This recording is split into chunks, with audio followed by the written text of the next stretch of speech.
Sissy, it's the Vixter again, giving you an update on the DARVO situation in my church that I shared the last time. If you haven't seen that, that's kind of the intro to this video, so go on back and watch that first. So the long and short is I got DARVO'd by one of the pastors of my church, longtime church, and longtime pastor, and used to be a friend. In fact, I used to say he was like my dad, and just coming to terms with the illusion that I had about this person.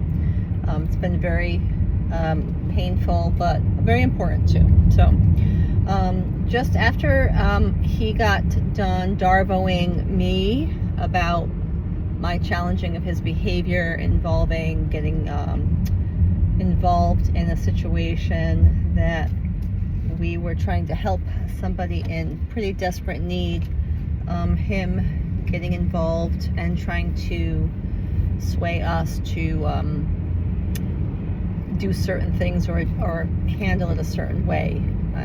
So anyway, so after the confrontation, he deployed DARVO, which stands for defend, attack, and then reverse victim and offender. And that's exactly what happened with this pastor. So to continue on, after we talked and we walked out of the room, the pastor's anger was still, very apparent, but he was not done with his tirade about me until he pulled my husband into the office and locked the door and continued to rail about me to my husband and challenge my husband about what happened in the situation, and insisting that my husband was the one that called him. My husband was the one that was making things up, and the pastor, in essence, told some pretty obvious lies, which, after my husband confronted the veracity of these lies, the pastor checked his phone, confirmed that my husband was telling the truth, and then very quickly dropped the subject that he was trying to argue with my husband about some of the details of the incident. So anyway, so one of the highlights of that interaction was this pastor threatened to punch a hole in the wall while my husband was standing there continuing to defend me and refusing to allow this pastor to cause a wedge between my husband and I, which is what he has done to us for all 18 years of our marriage. Was when he didn't get what he wanted from one of us, he would start to pick at the other spouse, and he caused a significant wedge in our marriage, which I will eventually talk about when the time is right. But so anyway, so the DARVO continued after he was done with me.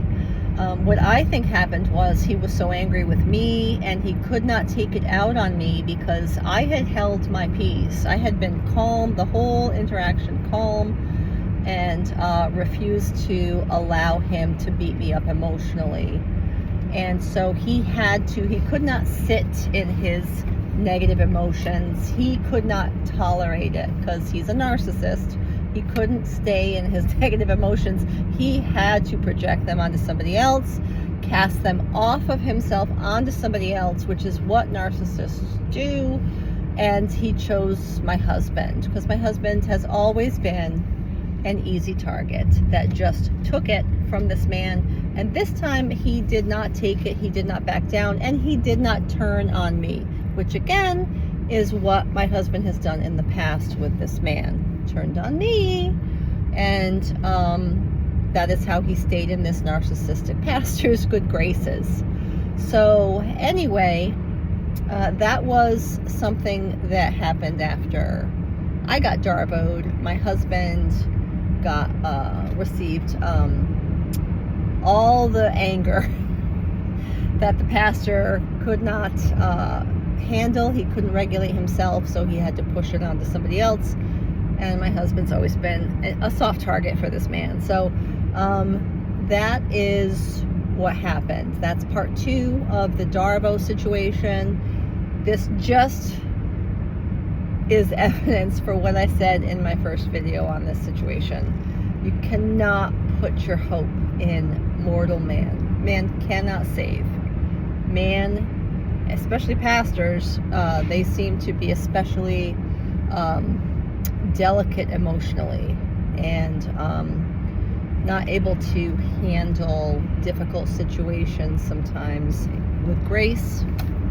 Especially this particular pastor just can't handle anything that would make him feel shame. He can't sit with it. He just can't handle it. He's too delicate.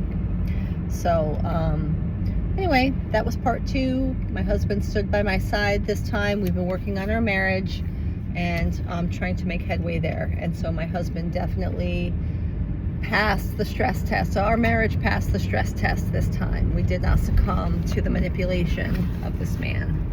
So praise God.